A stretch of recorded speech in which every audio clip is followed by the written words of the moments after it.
কিছু মানুষ কখনোই কারোর প্রিয় হতে পারে না, যেমন আমি। জীবন থেকে একটা শিক্ষা নিলাম, চাইলেই সবার আপন হওয়া যায় না। মুখের উপর সত্যি কথা বলা মানুষগুলোই সবার অপ্রিয় হয়। কার খবর কে রাখে, হাসলেই কি সবাই ভালো থাকে?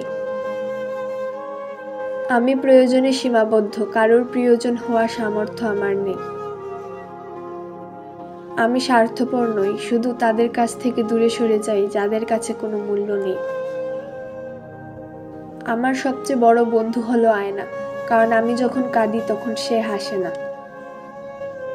আমি জানি কিছু সম্পর্ক শুধু কষ্ট দেয়, কিন্তু শিখিয়ে যায়। কখনো কখনো নিজের সাথে সময় কাটানোই সবচেয়ে বড় শান্তি।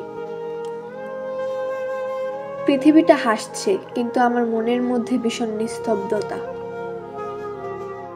কেউ যখন আমাকে বুঝে না, তখন আমি নিজেই নিজেকে বুঝে নেই। আমি কেবল প্রমাণ করতে চাই না, নিজের অস্তিত্বই যথেষ্ট। জীবনের অনেক সময় চলে যায়, কিন্তু কিছু অনুভূতি চিরকাল থাকে। মানুষ অনেক কিছু বলবে, কিন্তু শেষমেশ শুধু তুমি জানবে তোমার সত্য। আমি যখন মনের কথা বলি, সবাই চুপ হয়ে যায়। সবার কাছ থেকে দূরে থাকাই ভালো, তবে কিছু কিছু জায়গায় থাকতে ইচ্ছে করে।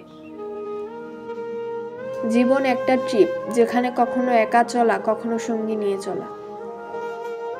অভ্যস্ত থাকলে সত্যি মেনে নেওয়া কঠিন।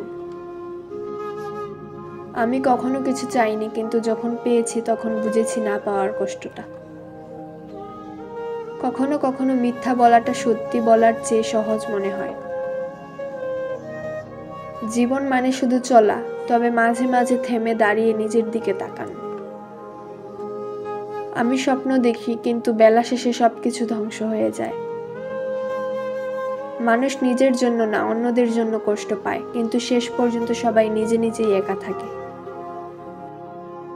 হাজারটা মানুষ থাকলেও মনটাকে খুঁজে পাই না, একা থাকার কষ্টটা বুঝতে সবাই পারে না।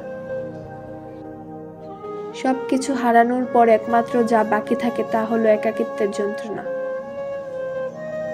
নিজের ভিতর যত কষ্ট জমে, বাইরের হাসি ততই বড় হতে থাকে। কিছু কিছু অনুভূতি এতই ভারী যে সেটা নিজে থেকে কারোর কাছে বলা যায় না।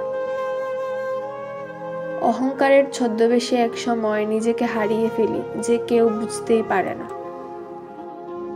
যতটা চেষ্টা করি ভালো থাকার, ততটা গহীন হয়ে যায় একাকিত্বের সাগর।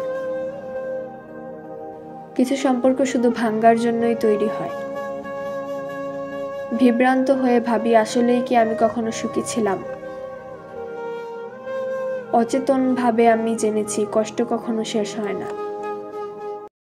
আশা ছিল একদিন সবকিছু ভালো হবে, কিন্তু এখন বুঝতে পারি ভালো থাকার আর কোনো সুযোগ নেই।